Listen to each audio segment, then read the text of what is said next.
मैं एक खाते पीते घराने से ताल्लुक़ रखता था। हमारी फैमिली कोई बहुत बड़ी नहीं थी। मैं, मेरी बहन, अम्मी और अब्बू थे। अब्बू की अपनी कपड़ों की छोटी-मोटी दुकान थी और फैमिली बड़ी ना होने की वजह से हमारा खुशहाल घराना था। अब्बू और अम्मी हम दोनों से बहुत प्यार करते थे क्योंकि हम ही उनकी कुल कायनात थे। उन्होंने हमें बेहतरीन स्कूल में तालीम दिलवाई थी। यहाँ तक तो सब ठीक था, लेकिन मेरी आदतें बहुत ख़राब हो रही थी। उसकी वजह शायद मेरे दोस्त थे, जो कि मुझसे भी ज़्यादा अमीर थे। वो हर वक्त कोई ना कोई घटिया हरकत करते रहते थे। पहले पहल तो मुझे ये सब बहुत बुरा लगा, लेकिन फिर मैं भी उनमें शामिल हो गया। कभी अम्मी अब्बू ने भी कोई नसीहत नहीं की थी। वो सिर्फ हमें एक ही नसीहत करते कि दिल लगाकर पढ़ना और अच्छे नंबर लेकर आना। इस तरह हमें खुली छुट्टी मिल गई और अम्मी हमेशा मुझे अब्बू से बचा लेती थी। वो मेरे लिए पूरी दुनिया से लड़ने को तैयार थी। उनको अगर कोई ये कह देता कि तुम्हारा बेटा बिगड़ रहा है, तो वो उस पर बरस पड़ती थी। इस तरह मैं समझ गया कि माँ के होते हुए मुझे कोई कुछ नहीं कह सकता। इस तरह मैं खुलकर बदतमीजियां करने पर उतर आया। अब स्कूल में जिन दोस्तों से मुझे चिढ़ थी कि वो बहुत बुरी बातें करते हैं, मैं उनके साथ बैठा था, और वो जो मुझे मस्जिद की कड़ी कहते थे, अब वो मुझसे हर बात कहते जो मुझे बुरी लगती थी। लेकिन अब मुझे वो बातें बुरी कहाँ लगती थी। अब तो मेरा उनके बगैर दिल ही नहीं लगता था। यूं मैं गुमराह होता गया और गुनाहों की दलदल में धंसता गया। फिर एक बार हमारे स्कूल में पार्टी थी। उस पार्टी में यूनिफॉर्म नहीं, बल्कि घर के नए कपड़े पहनकर जाना था। खाना अपनी तरफ से लेकर आना था और मोबाइल कैमरा वगैरह भी लाना था। फिर वो दिन भी आ गया। स्कूल में हर तरफ जैसे रंग ही रंग बिखरे हुए थे। एहसन और शहरोज अपने कैमरे लाए हुए थे और हम सब एक जगह छुपकर लड़कियों की फोटो बनाने लगे। किसी लड़के ने हमें देख लिया और हमारे क्लास टीचर को बता दिया, जिससे हमें बहुत डांट पड़ी। फिर कुछ दिन बाद हमारी क्लास में सर सरफराज साहब आए, जो कि हमें किरत पढ़ाते थे। उन्हें भी वो बात पता चल गई थी और फिर वो नरम लहजे में समझाने लगे कि ये बात बहुत बुरी है। लेकिन हम बेजार से बैठे थे। तभी सर बोले, देखो बेटा, अभी तुम लोगों को हमारी बातें गलत लगती हैं। जब तुम लोगों पर गुजरेगी तो तब तुम्हें पता चलेगा। अगर कोई तुम्हारी बहन के साथ ऐसा करे तो तुम लोगों को कैसा लगेगा। फिर एहसन ने खड़े होकर कहा, सर, मेरी तो बहन ही नहीं, माँ तो है। सर के कहने पर वो ढिठाई से मुस्कुराया। इससे क्या होता है? देखो बेटा, ये मत समझना कि तुम किसी की बहन के साथ बदतमीजी करोगे तो तुम्हारी बहन महफूज रहेगी। नहीं, ये कुदरत का इंसाफ है। जब तुम बुरा करोगे तो तुम्हारी बहन के साथ भी जरूर बुरा होगा, और फिर देखना, तुम्हारी एक गलती तुम्हारी पूरी जिंदगी में तूफान खड़ा कर देगी। लेकिन हमने उनकी किसी बात पर ध्यान नहीं दिया और अपने कामों में मशगूल होकर अपनी जवानी की सीढ़ी पर कदम रखा। फिर क्या था, अब हम पूरा काम करने लगे थे। लड़की को देखते, उससे दोस्ती करते, फिर प्यार में मुब्तला करते और होटल के कमरे में ले आते, जिसमें एहसन और शहरोज पहले से ही मौजूद होते, और उस पर भूखे भेड़िए की तरह झपटते। वो लड़की रोती चिल्लाती, लेकिन उसकी चीखें कमरे में दबकर रह जाती और हम लोग मिलकर एंजॉय करते। फिर एक दिन मैं किसी लड़की को उजाड़ कर घर पहुंचा तो घर में एक भोली भाली मासूम लड़की को देखा। इससे पहले कि मैं उससे कुछ पूछता, अम्मी ने उस लड़की से कहा, जाओ शाजिया बेटी, ये तुम्हारा बड़ा भाई है अदील। वो मासूम सी भोली भाली हसीना मुस्कुराती हुई मेरी तरफ आई और कहने लगी, सलाम भैया। उसने सर झुकाया ताकि मैं उसके सर पर हाथ रखूं, लेकिन मैंने आगे बढ़कर ढिठाई से उसे बाहों में भर लिया, जिसका उसने कोई खास नोटिस नहीं लिया और शर्माती मुस्कुराती थोड़ी दूर होकर खड़ी हो गई। तभी अम्मी बोली, बेटा, ये शाजिया है, अब ये हमारे साथ हमारे घर में ही रहेगी। इसे भी तुम अपनी छोटी बहन ईमन की तरह समझना। अम्मी ने कहा, और शाजिया, ये आज से तुम्हारा बड़ा भाई है और तुम भी मेरी तरह इस पर अपना हक जताना। ईमन ने मुस्कुराते हुए कहा था। शाजिया देखने में तो भोली भाली लड़की लगती थी, लेकिन वो गजब की खूबसूरत और हसीन थी। शाजिया अम्मी के दूर परे की एक रिश्तेदार की बेटी थी। अम्मी और शाजिया की माँ बहुत अच्छी दोस्त भी थी। शाजिया के दो भाई थे। उसके माँ बाप वफात पा चुके थे। दोनों भाई भी शादीशुदा थे और वो उसकी ज़रा भी परवाह नहीं करते थे। दोनों अपनी बीवियों में मस्त थे और उसकी भाभियां उससे खार खाती थीं। आए दिन नंद से झगड़ा करती थीं, इसलिए वो अम्मी के साथ आ गई थी। अम्मी तो वैसे भी हकूकुल इबाद से वाकिफ थीं, सो वो उसे खुशी से साथ ले आईं और यूं मासूम सी भोली भाली शाजिया बेफिक्र होकर इसे अपना घर समझने लगी। शाजिया को जो काम बताया जाता डट कर वो काम करने लगती और वो मेरे काम तो बहुत ही शौक से करती थी। एक दिन मैंने उसे कपड़े इस्त्री करने का कहा था। वो गुनगुनाते हुए मेरे कमरे में दाखिल हुई। अदील भाई, कौन से कपड़े इस्त्री करूं? उसने मासूमियत से पूछा था और मेरे अंदर का दरिंदा आहिस्ता आहिस्ता जागने लगा था। वो सफेद वाले कर दो, मैंने कंघा करते हुए कहा था। नहीं अदील भाई, आज आप ये वाले कपड़े पहनो, देखो कितने प्यारे लग रहे हो आप, उसने कपड़े दिखाते हुए कहा और मैंने उसे जोर से अपने गले लगाया। इससे पहले कि मैं कोई मजीद पेशकदमी करता, वो पीछे हुई और उसकी आंखों में आंसू थे। क्या हुआ?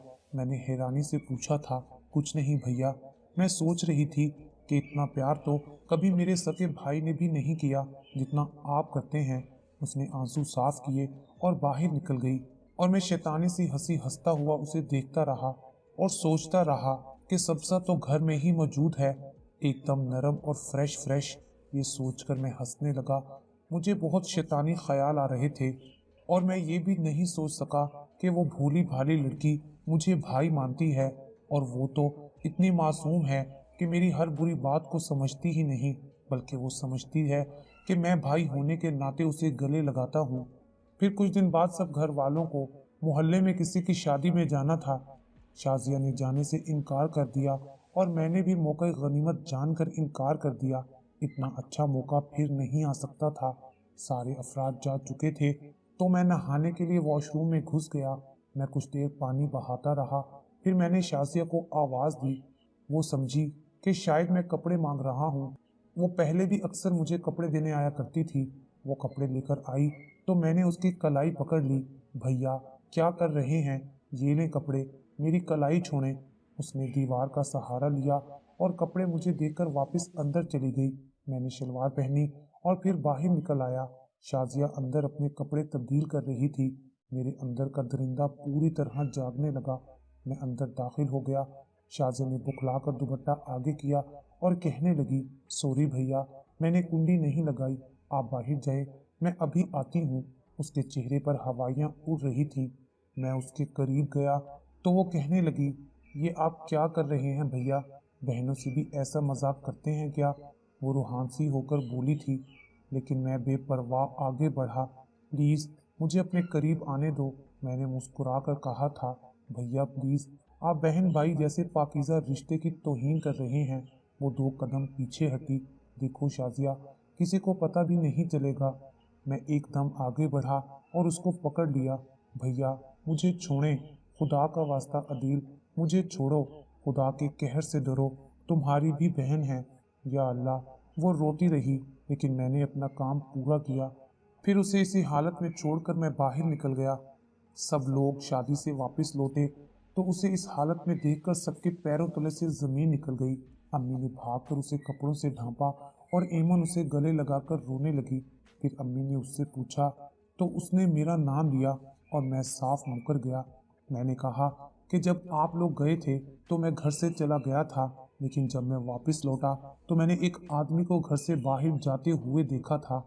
जब शाजिया ने मेरी तरफ इशारा किया तो मेरी अम्मी सख्त तैश में आ गई और उसे बुरा भला कहने लगी। मैंने तुझे घर में पनाह दी और तूने मेरे ही बेटे को फंसाना चाहा। काश मुझे मालूम होता कि तुम कितनी बुरी लड़की हो, इसलिए तो तुझे भाइयों ने भी निकाल दिया। वो रोती रही, सफाई देती रही, लेकिन किसी ने उसकी बात नहीं सुनी, किसी ने उसके साथ इंसाफ नहीं किया। मैं एक कोने में खड़ा उसे देखता और मुस्कुराता रहा, यहाँ तक कि अम्मी ने उसे घर से बेदखल कर दिया।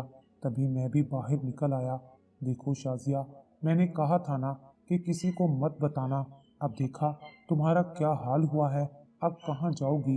अगर तुम मेरी बात मानो तो मैं तुम्हें इस घर में वापस ले जा सकता हूँ। मैंने घटियापन की हद कर दी। उसने एक जोरदार थप्पड़ मेरे मुंह पर मारा और कहा, घटिया इंसान, तू मेरी इज्जत से खेला है, देखना कल मेरा बदला कोई तुमसे ज़रूर लेगा। इस दुनिया में किसी ने मेरे साथ इंसाफ नहीं किया, लेकिन ऊपर वाला ज़रूर इंसाफ करेगा। ये कहकर वो रोती हुई चली गई। उसके बाद वो अपने भाइयों के घर गई। कैसे गई मुझे नहीं पता, लेकिन वहाँ भी उसकी कहानी सुनने के बाद भाभीियों ने उसे ही गलत कहा, उस पर ही इल्ज़ाम लगाकर उसे घर से बाहर निकाल दिया। उसने हर वो दरवाज़ा खटखटाया जो वो जानती थी, लेकिन सबने उसे बाहर कर दिया। वो पागलों की तरह गली गली नुक्कड़ नुक्कड़ फिरती रही। कहीं उसने कुछ मर्दों को खड़े देखा और अंधाधुंध भागने लगी। अदील के बाद उसका हर रिश्ते से एतबार उठ चुका था। वो समझी कि वो मर्द भी उसका जिस्म नोचने के लिए खड़े हैं। भागते भागते किसी चीज से टकराई और उछलकर सड़क पर जा गिरी। वहां से आते ट्रक ने उसके जिस्म की धज्जियां उड़ा दी। उसके मरने के बाद उसका किस्सा दब कर रह गया। किसी ने मुझ पर केस नहीं किया, और तो और किसी ने ये भी नहीं देखा कि वो मासूम सी लड़की किस चीज से टकराई थी। वो मेरी बाइक थी, और वो भी मैंने जानबूझकर किया ताकि कोई मुझ पर केस ना कर सके कि मैंने उस लड़की का रेप किया है। और फिर मैं थोड़ी दूर जाकर खड़ा हो गया। जब उसने अपनी आखिरी सांसें ले ली, तब मैंने सुकून की सांस ली और खुद को हल्का फुल्का महसूस करने लगा। अब हमारे घर में शाजिया का जिक्र नहीं होता था। ऐसा लगता था कि वो कभी हमारे घर का हिस्सा थी ही नहीं। अब्बू और अम्मी अपने कामों में मशगूल हो गए, और मैं अपने कामों को फिर से करने लगा। इस वाक्य को गुजरे साल हो गया कि एक दिन मजहर शाजिया का भाई उससे मिलने आ गया। हम सब हैरान हुए कि इन्हें शाजिया के बारे में मालूम ही नहीं था, हालांकि शाजिया अपने घर भी नहीं गई थी। अम्मी ने उसे सारा वाक्य बताया तो वो यकदम तैश में आ गई, लेकिन अम्मी ने उसे बेइज्जत करके घर से निकाल दिया। मजहर घर पहुंचा तो उसने सबसे पहले अपनी बीवी नाहिद को अपने पास बुलाया और उससे शाजिया के बारे में पूछा। तो उसने कहा कि वो यहाँ नहीं आई थी। जब मजहर ने उसे डांटा तो उसने सब कुछ बता दिया कि उसने उसे अपने घर में ही नहीं आने दिया। मजहर अपनी बीवी से बहुत नाराज हुआ, लेकिन अब क्या फायदा था। वो मासूम तो इस दुनिया से जा चुकी थी, वो भी बदकार का नाम पाकर। फिर 5 साल का तवील अरसा गुजर गया, और अब मेरी बहन एमन भी जवान हो चुकी थी। और इस अरसे में एमन का रिश्ता आया, जो कि हर लिहाज से बेहतरीन था। अम्मी ने झट से हाँ कर दी, और फिर रोज शॉपिंग होने लगी। एमन का सारा जहेज इकट्ठा हो चुका था। मैं भी बहुत खुश था, और होता भी क्यों ना, आखिर मेरी बहन की शादी थी। और जहाँ तक शाजिया का किस्सा था, उससे तो मैं बिल्कुल भी शर्मिंदा नहीं था, क्योंकि मैंने तो शाजिया जैसी कई लड़कियों को उजाड़ा था, और मुझे कोई पछतावा भी नहीं था। कभी कभी मैं सोचता था कि लोग कहते हैं जो दूसरों के साथ जो कुछ करता है उसके साथ भी वही होता है, लेकिन मेरे साथ ऐसा कुछ नहीं हुआ था। अब तो मेरी बहन की शादी भी हो रही थी। ये सोचकर ही मैं पुरसकून था। लेकिन कहते हैं ना कि अल्लाह के आगे देर है, अंधेर नहीं। इस तरह एमन को मायों में बिठा दिया गया, और अम्मी अबू बाजार फर्नीचर का सामान देखने चले गए। मैं एमन के पास आया और कहा कि तुम खाना मत बनाओ, मैं होटल से लेकर आता हूँ। मैं मुस्कुराता हुआ बाहर निकल गया। होटल हमारे घर से थोड़ी ही दूरी पर था, इसलिए खाना लेते हुए मुझे कुछ देर हो गई। खैर, मैं खाना लेकर वापस आया तो मैंने अपने कमरे के सामने लोगों का हजूम देखा, जिन्होंने हाथों में मोबाइल ले रखे थे। मैं भीड़ को चीरता हुआ अंदर दाखिल हुआ तो साकित रह गया। सहन में मेरी बहन बरहना हालत में पड़ी हुई थी, ठीक वैसे ही जिस तरह मैं शाजिया को छोड़कर गया था। मैं कांप कर रह गया, और लोग खड़े उसकी तस्वीरें बना रहे थे। मैंने जल्दी से उसे उठाया और कमरे में ले गया। अम्मी अब्बू भी आ गए, वो भी ये सब देखकर रोने लगे। मुझे शाजिया याद आने लगी थी, जो मुझे भैया कहती थी, और हर वो लड़की याद आने लगी जो मुझे बहन का वास्ता देती थी। आज मुझे पता चला कि जब अपनी बहन के साथ ऐसा होता है तो कैसा लगता है। मैंने पूछा कि किसने किया है। एक आदमी ने कहा, अख्तर ने। मैं शदीद गुस्से में उसके घर की तरफ दौड़ा। वो खाना खा रहा था।